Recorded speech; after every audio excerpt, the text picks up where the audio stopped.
ನಮ್ಮ ಕಾಂಗ್ರೆಸ್ ಸರ್ಕಾರ ಗ್ಯಾರಂಟಿ ಯೋಜನೆಗಳನ್ನು ಸಮರ್ಥವಾಗಿ ಅನುಷ್ಠಾನ ಮಾಡಿದೆ ಎಂದು ಸಚಿವ ಡಿ. ಸುಧಾಕರ್ ಹೇಳಿಕೆ ನೀಡಿದ್ದಾರೆ. ಚಿತ್ರದುರ್ಗದಲ್ಲಿ ಅವರು ಮಾತನಾಡಿದ್ದು, ಸುಪ್ರೀಂ ಕೋರ್ಟ್ ಗ್ಯಾರಂಟಿಗಳಿಂದ ಅಭಿವೃದ್ಧಿಗೆ ಹಿನ್ನಡೆ ಎಂಬ ಅಭಿಪ್ರಾಯಕ್ಕೆ ಪ್ರತಿಕ್ರಿಯೆ ನೀಡಿ ಮಾತನಾಡಿದ್ದಾರೆ. ಇನ್ನು ಈ ಬಗ್ಗೆ ಸುಪ್ರೀಂ ಕೋರ್ಟ್ ನಿರ್ದೇಶನ ನೀಡಿಲ್ಲ, ಹಿನ್ನಡೆಯಾಗಿಲ್ಲ ಎಂದು ಅಭಿಪ್ರಾಯವನ್ನು ಸರ್ಕಾರಗಳಿಗೆ ನೀಡಿದೆ. ನಮ್ಮ ಸರ್ಕಾರ ಈಗಾಗಲೇ ಅಭಿವೃದ್ಧಿಗೂ ಬಿಡುಗಡೆ ಮಾಡಿದೆ.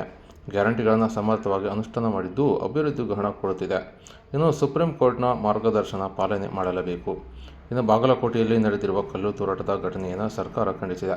ಕಾಂಗ್ರೆಸ್ ಸರ್ಕಾರ ರಕ್ಷಣೆಯಲ್ಲಿ ಯಾವುದೇ ಡ್ರಗ್ಸ್ ಹಾಗೂ ಅಕ್ರಮ ದಂಧೆಗಳು ನಡೆಯುತ್ತಿಲ್ಲ. ಇದೆಲ್ಲವೂ 2018-23 ನಡೆದಿರಬಹುದು ಎಂದರು.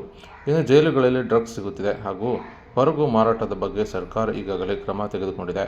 ಇನ್ನು ಭದ್ರಾ ಮೇಲ್ದಂಡೆ ಯೋಜನೆಯ ಕಾಮಗಾರಿಗೆ ಹಿರಿಯೂರಿನ ಭಾಗದ ಕಾಮಗಾರಿಗೆ ಟೆಂಡರ್ ಕರೆದಿದ್ದಾರೆ.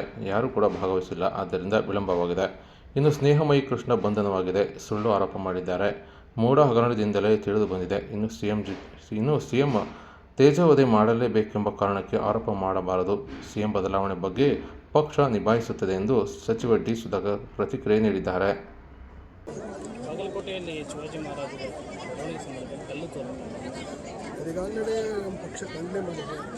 ಯಾವುದೇ ಮತೀಯ ಈ ರೀತಿಯಾಗಿ ಮಾಡಬಾರ್ದು ಅನ್ನೋದು ನನ್ನ ಅಭಿಪ್ರಾಯ. ಸರ್, ಈಗ ಕಾಂಗ್ರೆಸ್ ಸರ್ಕಾರದ ರಕ್ಷಣೆಯಲ್ಲಿ ಗಾಂಜಾ ಮಾರಾಟ ಮತ್ತು ಸಾರಾಯಿ ಮಾರಾಟಗಳು ಆಗ್ತದೆ. ಆಮೇಲೆ ರೆಸಾರ್ಟ್ಗಳೆಲ್ಲ, ಜಮೀನುಗಳೆಲ್ಲ ರೆಸಾರ್ಟ್ಗಳಾಗಿ ಪರಿವರ್ತನೆ ಆಗ್ತದೆ. ಕಾಂಗ್ರೆಸ್ ಸತ್ಯಕ್ಕೆ ದೂರವಾದ ವಿಚಾರ.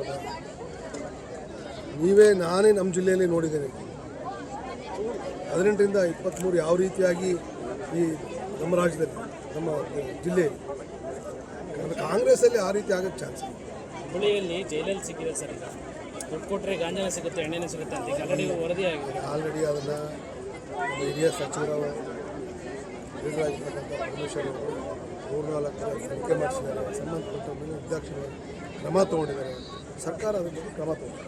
ಈಗ ಸಕ್ಕರೆ ಕಾರ್ಖಾನೆ ಪುನಶ್ಚೇತನಕ್ಕೆ ರೈತರು ಆಗ್ರಹಪಡಿಸಿದ್ದಾರೆ, ಮೀಟಿಂಗ್ ಕೂಡ ಮಾಡಿದ್ದಾರೆ, ಕಾರ್ಮಿಕರು ಕೂಡ ಈಗ ಅದು ಭಾಳ ದಿವಸದಿಂದ ಒತ್ತಾಯ ಇದೆ ನಮ್ಮಲ್ಲಿ. ಇನ್ನು ಹಿರಿಯೂರಲ್ಲಿ ಕಬ್ಬು ಬೆಳೆ ಇನ್ನು ನಮಗೆ ಸಫಿಷಿಯೆಂಟು ನೀರು ಪೂರಕವಾಗಿರ್ತಕ್ಕಂಥ ವಾತಾವರಣ ಬೆಳೆಯಿದೆ. ನಾವು ಅನೇಕ ಬಾರಿ ಟೆಂಡರ್ನ ಸರ್ಕಾರದ ಸಹಭಾಗಿತ್ವದೊಂದಿಗೆ ಟೆಂಡರ್ ಕರೆದಿದ್ದಾರೆ. ಯಾರು ಪಾರ್ಟಿಸಿಪೇಟ್ ಮುಂದೆ ಖಂಡಿತವಾಗಿಯೂ ಮಾಡ್ತಕ್ಕಂಥ ದಿಶೆಯಲ್ಲಿ ಪ್ರಾಮಾಣಿಕವಾಗಿ ಪ್ರಯತ್ನ ಮಾಡ್ತಾರೆ. ಸ್ನೇಹಮಯಿ ಕೃಷ್ಣ ಅವರು ಅರೆಸ್ಟ್ ಮಾಡಿರೋದು ಉದ್ದೇಶಪೂರ್ವಕ ಕಾಂಗ್ರೆಸ್ ಪಿತೂರಿ ಮಾಡ್ತಾ ಇದೆ ಅಂತ ಬಿಜೆಪಿ ನಾಯಕರು ಮಾತಾಡ್ತಾರೆ. ಯಾರ್ಯಾರ ಮೇಲೋ ಸುಮ್ಮನೆ ಫಾಲ್ಸ್ ಅಲಿಗೇಷನ್ ಮಾಡಿದ್ರೆ ನೋಡ್ಬೇಕು.